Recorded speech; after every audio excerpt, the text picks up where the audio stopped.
RC is a psychopath. He is a grade A psychopath. Is there something that could have changed the path to where this girl would still be alive and not be dead? So if you can look at somebody and you supposedly care about them and kill them, then you're a, grade A psychopath.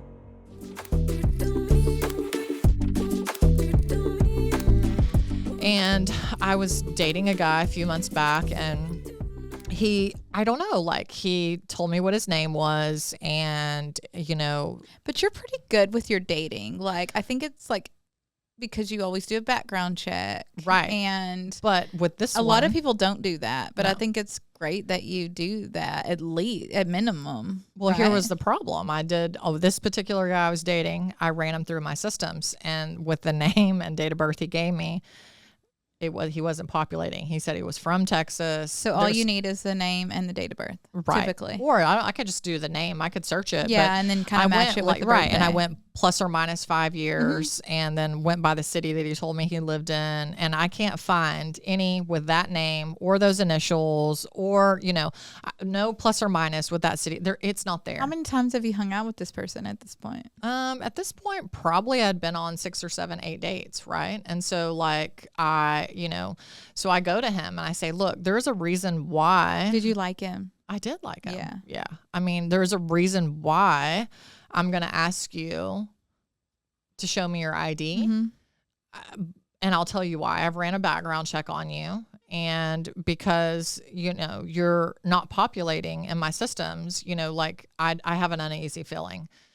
And so I asked him. So you told him that you did. Background. Do you tell people that you're doing them beforehand? I think that at this point, at the time I was, dating several people. And so I go to the other guys and I'm like, is it weird if I would ask you for your driver's license if I'm just feeling uneasy? And they just boop, and I knew what my gut told me. I've been on vacations and had to make vacation plans, and people have sent me their passports, which is much more secure than a driver's license. I don't think that anybody should feel weird about giving your driver's license. You show driver's license to get cigarettes or alcohol, or it's funny because when people come in to get a tattoo, we have to ask for their driver's license, and every now and then you'll get somebody that's kind of snarky about it or don't want to give that information. It's private, and you're like, okay, it's so odd. And I'm like, okay, well, we can't do the service, but usually people are like, He did you show copy me it and everything. He did show me his work. That's so badge, different though. But Megan. I'm like, I know. So I was just like, and work so something, badge. right? And so I tell him why. So I give him this story, and I'm like, look, this happened in my past dating history. Yes, it was from 20 years ago, but I tell him the story of everything that happened to me, and I'm like, this is why, I'm like, look, I just need you to know that I'm not going to hang out with you again unless you show me a copy of your driver's license. And if that's a problem for you, that's fine. I can walk away. Well, that, it becomes this whole thing. And that night. What is someone's response to that? He just was like, well, that's a government ID. And I'm thinking, okay, what are you going to do? Am I going to steal your identity? I don't know. People have. So he just didn't. So in my gut told me that was a red flag. My gut told me. It's a red flag. I don't know what he was hiding, but he was hiding something. You still don't know? I still don't know. And so that night, I know it was a gut feeling because I felt that before. I felt that when I went and checked those trash bags 20-something years ago in that garage. This is familiar. It's familiar. And so what happened when it felt familiar? PTSD. Trauma. Yeah, trauma set in. And guess what?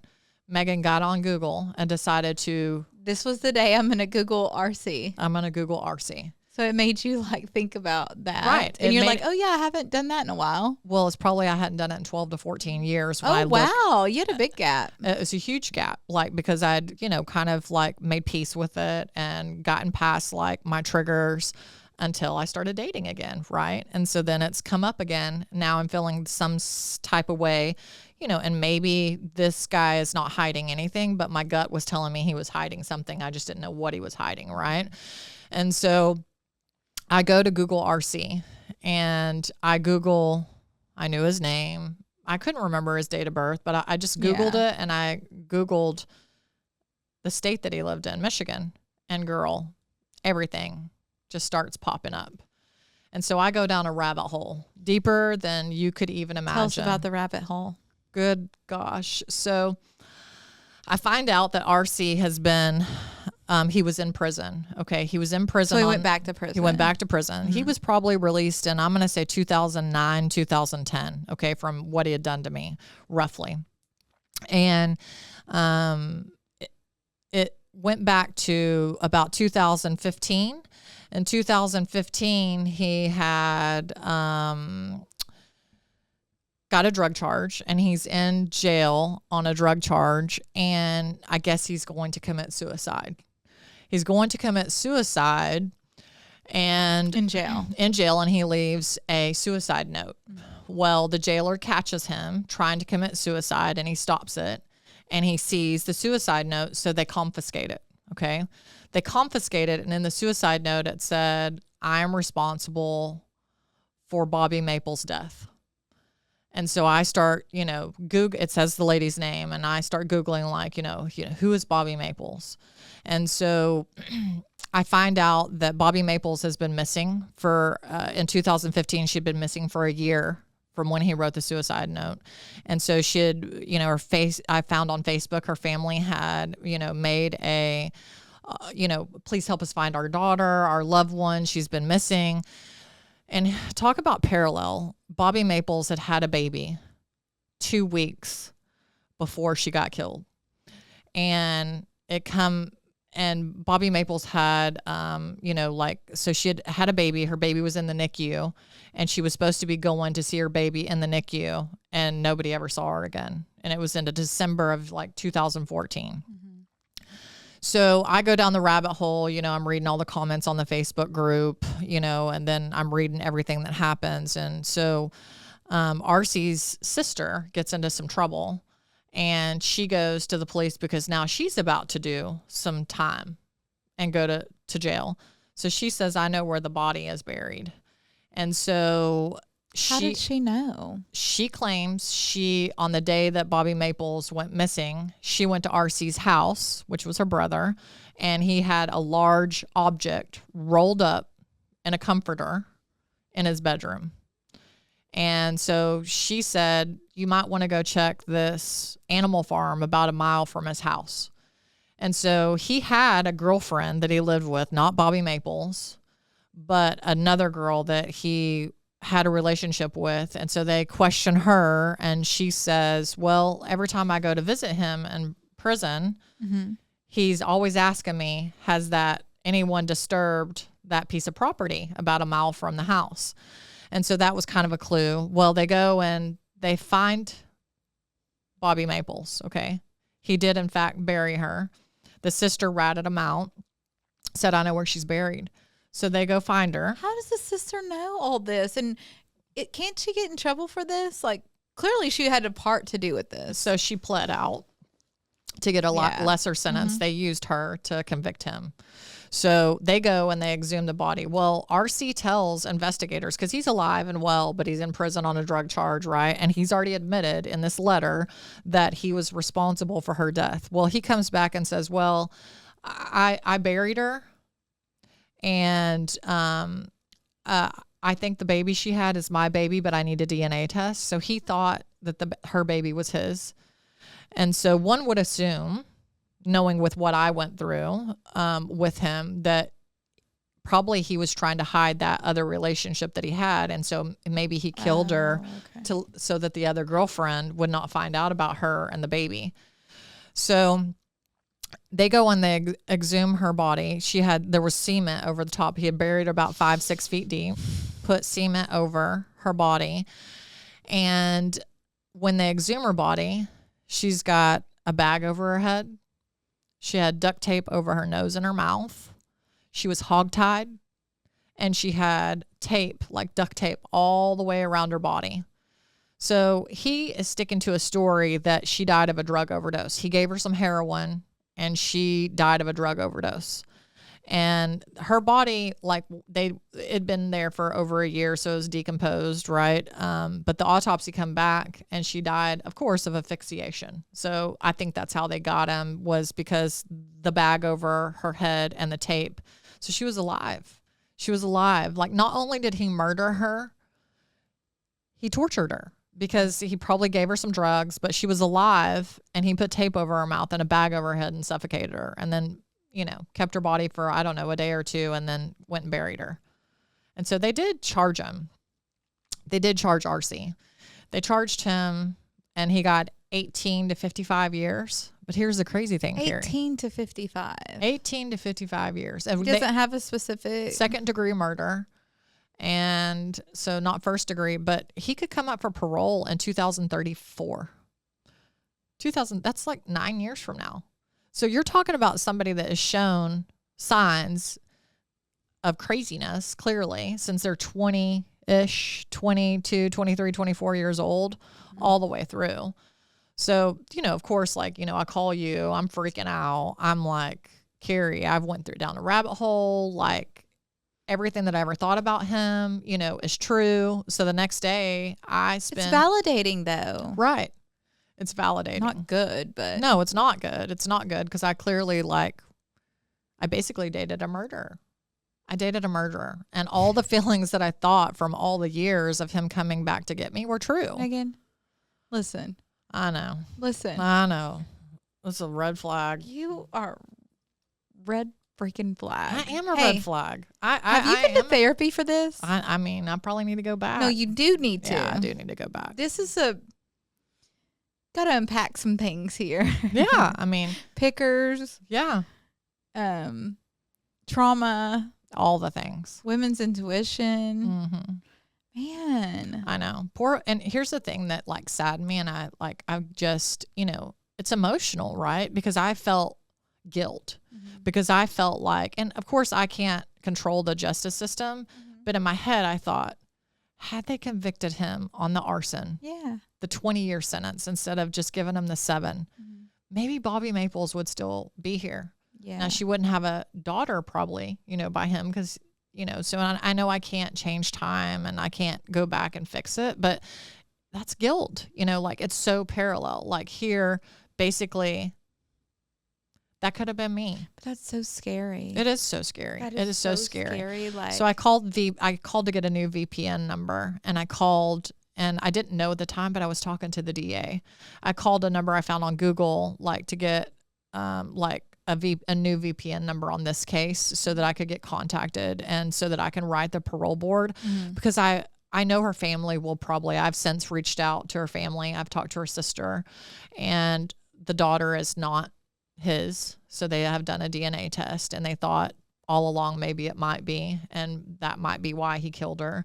But she's not. And so luckily, the little girl's thriving and doing well. And I just said, hey, I'm so sorry. This is what happened to me. And I just, I will write on your sister's behalf. Yes, I'm scared, but let me be a voice for your sister, because she's no longer here and could be a voice for herself.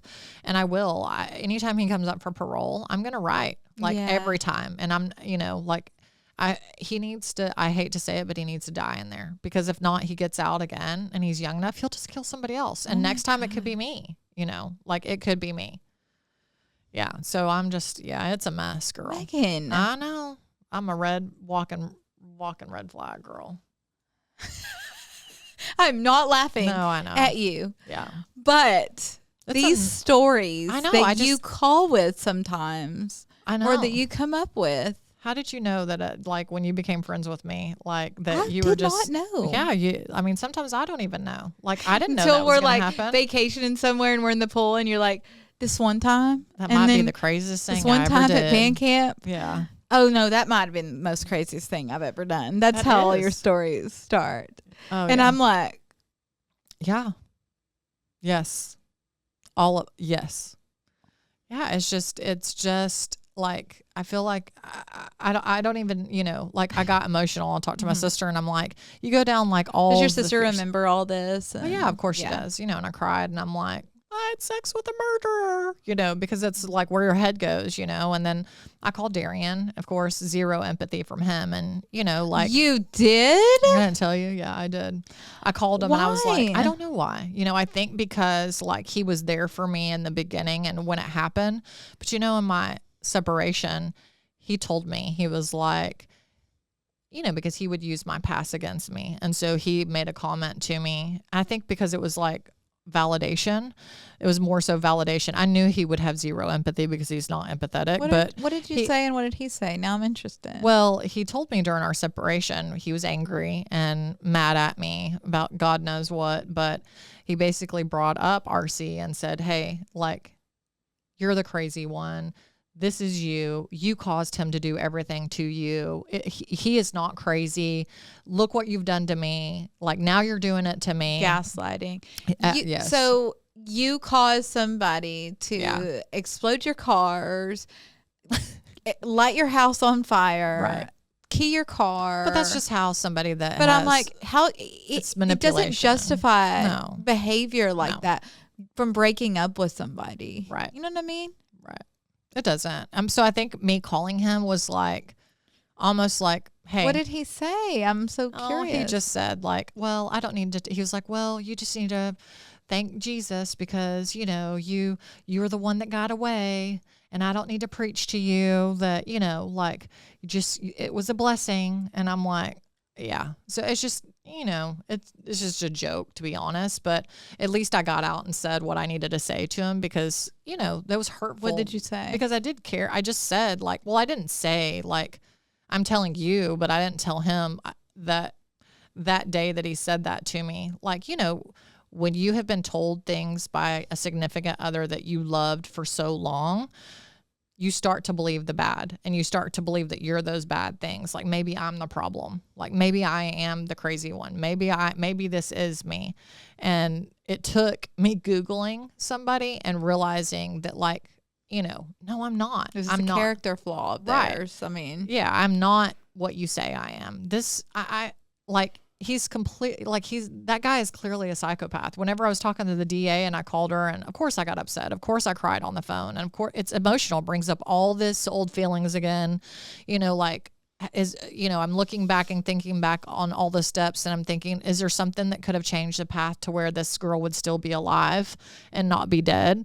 And I can't change the circumstances, but the DA told me, she goes, Megan, you are right in thinking that this RC is a psychopath. He is a grade A psychopath. And I was like, well, I need you to get me a VPN number because thank goodness for discernment and women's intuition. Right. And that you had that day to be like, yeah, what is in this bag? Mm-hmm. Yeah, I mean, because think about it. Maybe he threw those bags away. Maybe I don't know. Like, I don't know what made me think, but that same feeling I felt was the same feeling clearly that I got in the dating situation. And maybe it was just my heightened sense of, I don't know, but my gut told me something was off with the guy that I was dating. Steer clear of that. Yeah, so that's done. That situation is. And he never came back around and said, here, oh, I understand. Yeah. For here's 3 the driver's weeks, license. No, for 3 weeks, he gaslit me and made me, and he would go from like, I'd be like, look, like you just can't provide me what I need from you. Like I want, when we're together, it's great. But when we're not together, it seems a bit sketchy and your communication is terrible. And so, like I need more from somebody. I'm not saying you're not a good guy, but I need more. And so you need to go find your person. I need to go find my person. And so he would go from like, we'd have that conversation to where I'd think it was done. And then he'd come back and say, do you want me to come over tonight? And I'd say, are you going to show me send me your driver's license? Driver's license? And he'd say, really? ? And so, it became this really. Really. So, after about 3 weeks, I finally, had to pull I had to get a little bit ugly and give a few fuck yous on text message and just be like, look, this has been going on for 3 weeks. Stop it. Stop texting me. I don't want to see. We're past the point of like conflict resolution. Yeah, there's an easy conflict resolution. It's called show me your driver's license. Right. Prove who you are, so I can do a proper background check on myself. I'm glad that you do background checks. Yeah, so smart, ladies. I think that everybody needs to do that. Probably. Yes. You never know who. I mean, Google can tell you a lot. Yeah, Google can tell you a lot. And if you Google somebody, a lot of people even think it's a red flag if they don't have social media. Yeah, does he have social media? I didn't think so at first, but let me tell you something on this. If you didn't know, with Facebook, how it works, if someone is coming to your profile or trying to look at your profile, even if you have it private, they're going to come up on your somebody you may know page. He came up. Yeah. In the last week he came up and he had his his last name first and the initials second. So I don't know. So it's like a way for him to have a social media, but you can't really go look at him, you know, based off his name. Yeah. So is he married? I don't know. I don't know if he lives with somebody. I don't know what it is. Yeah. I don't know, but I'm not sticking around to find out. No. Yeah. You know. Yeah. So onward. Right. Wow. I know. Bobby Maples. Poor Bobby Maples. That's crazy. That's so sad. It is so sad. So sad. I wonder how old her daughter is now. Her daughter, she got killed in December of 2014. So her daughter's going to be like about 9. So, because she had her 2 weeks before. So, yeah, I mean, that family, like what a what a testament to the family, you know, like their daughter was, you know, missing for a year. Their loved one was missing for a year. And then to come back. And someone had to take in her daughter from the NICU. Mm-hmm. Right. That's wild. So sad. Yeah. Well, I hate that was the outcome, but I'm also thankful that somehow, some way, I don't know how his guilty conscience, you know, got to him. I when I read like on her mother, Bobby Maples' mother, you know, said in court when she, you know, faced him when it came time for sentencing, she said, you sent, you know, when she was missing, you sent me a text message that said, I miss her blue eyes. So if you can look at somebody and you supposedly care about them and kill them, then you're a, you know, grade A psychopath. And so like she wanted and then them tell their mom that they missed their eyes. Right. And the whole time you knew you killed her. Like you're, you know, and they're looking for their daughter. So I hate that was the outcome, but I'm happy that they got closure. Mm-hmm. You know what I mean?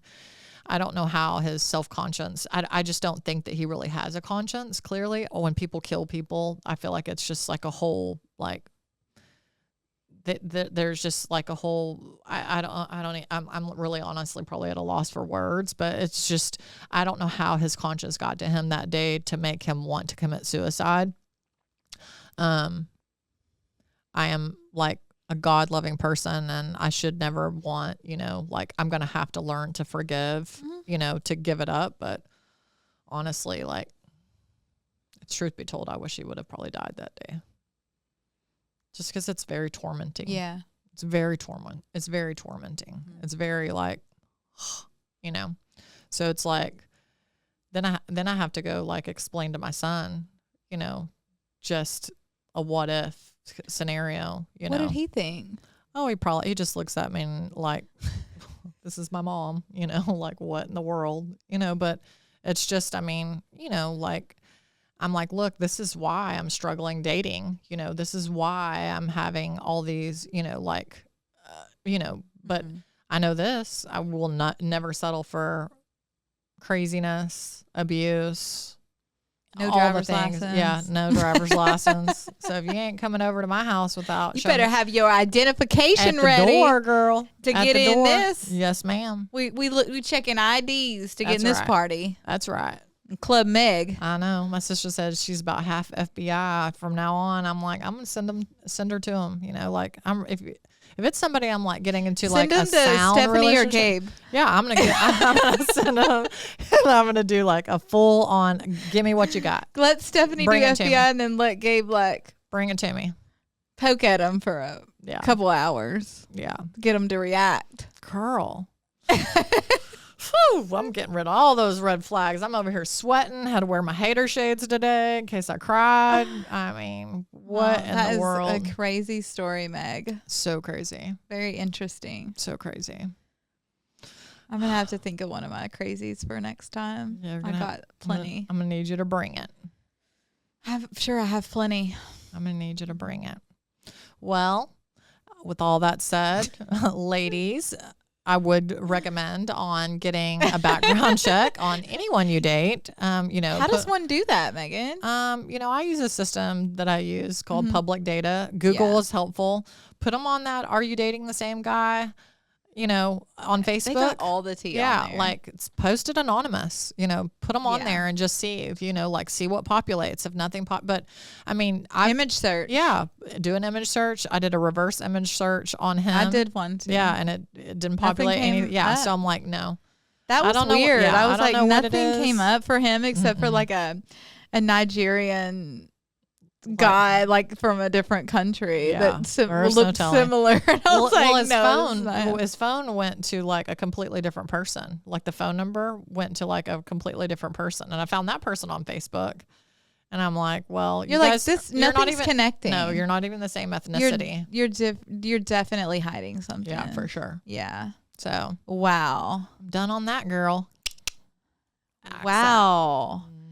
Don't forget to subscribe on our YouTube channel and on our Apple and Spotify. We would love the subscription. You got to actually subscribe so you get the alerts when a new episode drops every single Monday. That's right. Follow us on Got Her Back Podcast, inspired by Carrie. Meg's Unfiltered. Bye. Bye.